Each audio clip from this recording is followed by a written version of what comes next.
নমস্কাৰ চতুৰ্থ শ্ৰেণীৰ ছাত্ৰ ছাত্ৰীসকল, আজি তোমালোকৰ দেৱবাণী সংস্কৃতৰ সপ্তম পাঠ সুভাষিতনী পাঠটোৰ বিষয়ে আলোচনা কৰিম।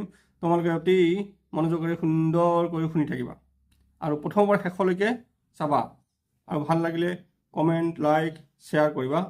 সুভাষিতবোৰৰ প্ৰত্যেকটোৰে সংস্কৃতৰ লগতে অসমীয়া অৰ্থখিনি বুজাই দিবলৈ চেষ্টা কৰিছোঁ। তোমালোকে ভালদৰে মনোযোগেৰে শুনিবা।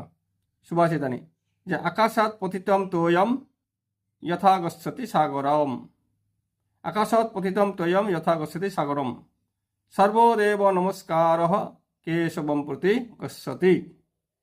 মানে আকাশৰ পৰা সৰি পৰা বৰষুণৰ পানী যেনেকৈ সাগৰতহে পৰেগৈ, ঠিক তেনেকৈ যিকোনো দেৱতালৈ কৰা নমস্কাৰ বা প্ৰাৰ্থনা গৈ পৰমেশ্বৰ কেশৱৰ ওচৰত পৰেগৈ। যে ছায়ামন্যস্য কুৰ্বন্তি তিষ্ঠন্তি স্বয়মাতবে ফলান্যপি পৰাৰ্থায় বৃক্ষ সৎপুৰুষাহ ইব। ইয়াত কৈছে যে গছবোৰে ছায়ামন্যস্য কুৰ্বন্তি তিষ্ঠন্তি স্বয়মাতবে ফলান্যপি পৰাৰ্থায় বৃক্ষ সৎপুৰুষ ইব। ছায়ামন্যস্য কুৰ্বন্তি মানে গছবোৰে নিজে ৰ'দত থিয় হৈ আনক ছাঁ দিয়ে। ফলান্যপি পৰাৰ্থায় বৃক্ষ সৎপুৰুষাহ ইব।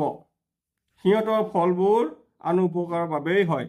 প্ৰকৃততে গছবোৰ এজন সৎপুৰুষৰ দৰেই পৰোপকাৰী। 3 নম্বৰ শ্লোক আছে অষ্টাদশ পুৰাণেষু ব্যাসস্য বচনদ্বয়ম পৰোপকাৰ পুণ্যায় পাপায় পৰপীড়নম।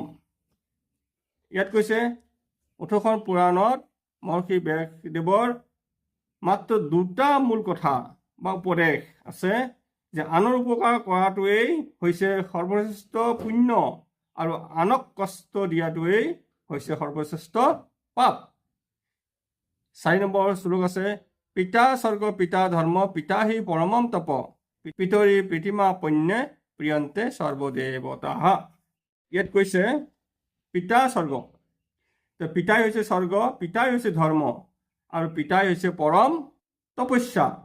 পিতৃ সন্তুষ্ট হ'লে সকলো দেৱতা সন্তুষ্ট হয়। 5 নম্বৰ শ্লোক যে বিদ্যা বিবাদায় ধনম মদায় শক্তি পৰেশম পৰপীড়নায় খলস্ব সাধ বিপৰীতম এতৎ জ্ঞানায় দানায় চ ৰক্ষণায়।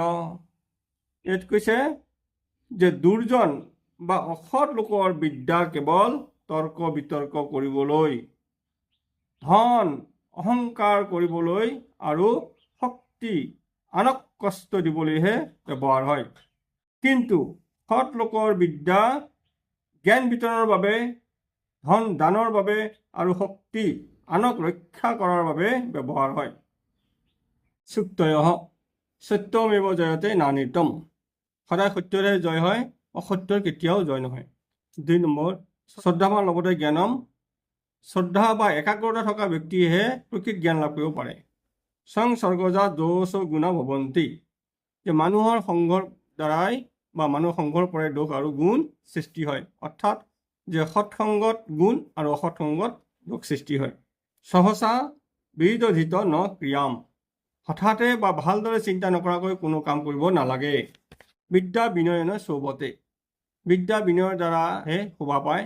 অৰ্থাৎ জ্ঞানী মানুহ সদায় নম্ৰ আৰু বিনয়ী হয়। শেষৰটো আছে পৰোপকাৰাৰ্থম ইদম শৰীৰম। এই মানৱ শৰীৰ পৰোপকাৰ অৰ্থাৎ আনৰ উপকাৰ কৰাৰ বাবেই পোৱা গৈছে। নমো নমঃ।